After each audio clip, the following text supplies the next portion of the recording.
बिस्मिल्लाहिर्रहमानिर्रहीम। अस्सलाम वालेकुम स्टूडेंट्स, आज हम एक्सरसाइज 1.3 का क्वेश्चन नंबर 2 सॉल्व करेंगे।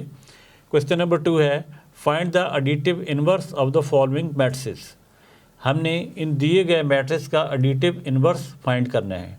तो सबसे पहले हम समझ लेते हैं कि एडिटिव इन्वर्स होता क्या है। तो पिछली क्लासेस में आपने किसी नंबर का एडिटिव इन्वर्स फाइंड करना सीखा था, तो पहले उससे देखते हैं कि वो क्या होता है।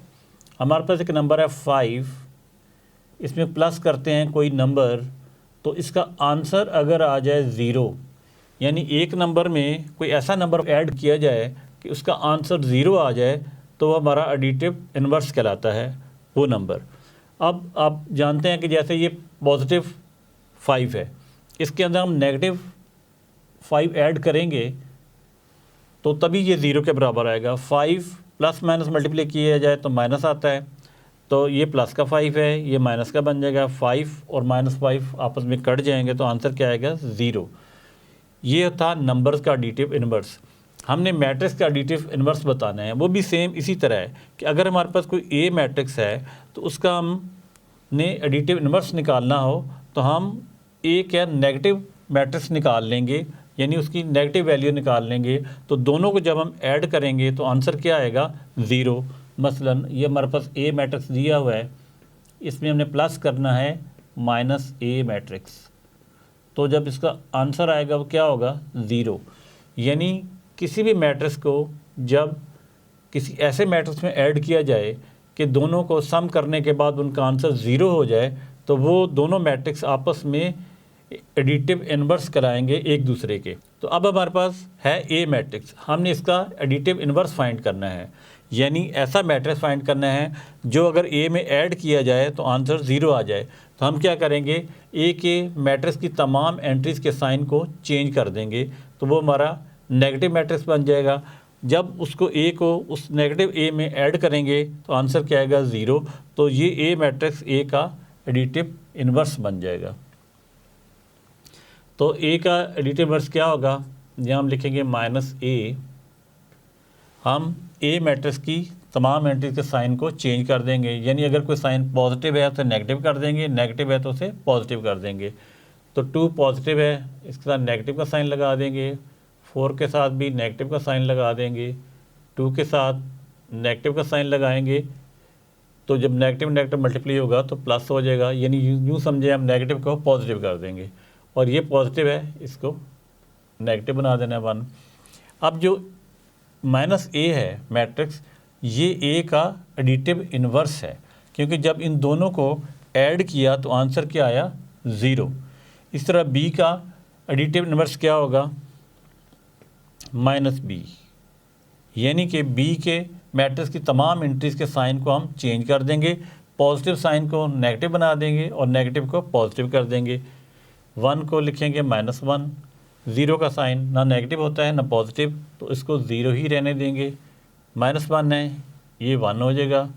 ये 2 है, ये -2, ये -1 है, ये +1, और ये 3 है, ये -3। इस तरह ये 3 पॉजिटिव का है, ये हो जाएगा नेगेटिव का या माइनस का। ये -2 है, ये हो जाएगा +2। ये है 1 पॉजिटिव और ये हो जाएगा -1। तो b का एडिटिव इन्वर्स क्या होगा? -b, और उसकी वैल्यू क्या होंगी? ये हमारा क्वेश्चन है और ये आंसर है। इस तरह ये हमारा क्वेश्चन है, इसका आंसर ये है। अब देखते हैं पार्ट सी को। सी का भी हमने एडिटिव इन्वर्स बनाना है, तो हम सी मैट्रिक्स के तमाम एंट्रीज़ के साइन को चेंज कर देंगे। यहाँ पे हम लिखेंगे -c, c के साथ नेगेटिव आ जाएगा और इसकी एंट्री के साइन चेंज हो जाएंगे। ये हो जाएगा -4 और ये हो जाएगा +2, यानी पॉजिटिव साइन को नेगेटिव कर दिया और नेगेटिव को पॉजिटिव कर दिया। तो ये बन जाएगा -c का एडिटिव इन्वर्स। जब दोनों को हम ऐड करें तो आंसर आएगा बरा 0। नेक्स्ट हमारे पास है मैट्रिक्स D। अब इसकी एंट्रीज दी हुई हैं, इनकी एंट्रीज़ को भी हमने चेंज कर देना है, यानी साइन इनका नेगेटिव है तो पॉजिटिव कर देना है, पॉजिटिव है तो वो नेगेटिव कर देना है। तो हम लिखेंगे -d को भी हमने नेगेटिव साइन दे दिया। अब 1 है, 1 की जगह लिखेंगे -1 और 0 की जगह क्या लिखेंगे? 0।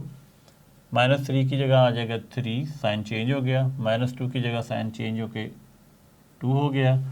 ये 2 पॉजिटिव का है, नेगेटिव हो गया, -2। ये भी पॉजिटिव है, नेगेटिव हो जाएगा, इसे लिखेंगे -1। अब -d का एडिटिव इन्वर्स बन गया। नेक्स्ट है हमारे पास मैट्रिक्स E। अब इसके साइन भी हम चेंज करेंगे, यहाँ लिखेंगे -E और 1 पॉजिटिव एंट्री है, ये नेगेटिव हो जाएगी। 0 का साइन चेंज नहीं होता, 0 ही रहेगा, ये भी 0 रहेगा और यहाँ पॉजिटिव 1 की जगह आ जाएगा -1। तो -E का एडिटिव इन्वर्स है, ये आंसर है। अब हमारे पास है F मैट्रिक्स। F मैट्रिक्स में हमने इसका भी एडिटिव इन्वर्स फाइंड करना है। तो सेम पिछले मैट्रिक्स की तरह इसके लिखेंगे -F। अब हम इसके एंट्रीज की साइंस चेंज करेंगे, यहाँ आ जाएगा -3, यहाँ 1 पॉजिटिव है, नेगेटिव हो जाएगा, ये नेगेटिव है, ये पॉजिटिव हो जाएगा। ये जो साइन है √2 के बाहर जो है ये चेंज करना है, और साइन अंदर चेंज नहीं करना, √2 के बाहर चेंज करना है। तो इनके साथ भी इक्वल का साइन लगा देते हैं, ये इसमें लगाना मुझे याद नहीं रहा, इसके आगे भी इक्वल का साइन लगा देते हैं, यहाँ भी इक्वल का साइन लगा दें। तो स्टूडेंट्स, उम्मीद है कि आपको क्वेश्चन नंबर 2 अच्छे तरीके से समझ आ गया होगा कि किसी भी मैट्रिक्स का एडिटिव इन्वर्स कैसे फाइंड किया जाता है। नेक्स्ट लेसन में हम क्वेश्चन नंबर 3 के साथ दोबारा हाजिर होंगे।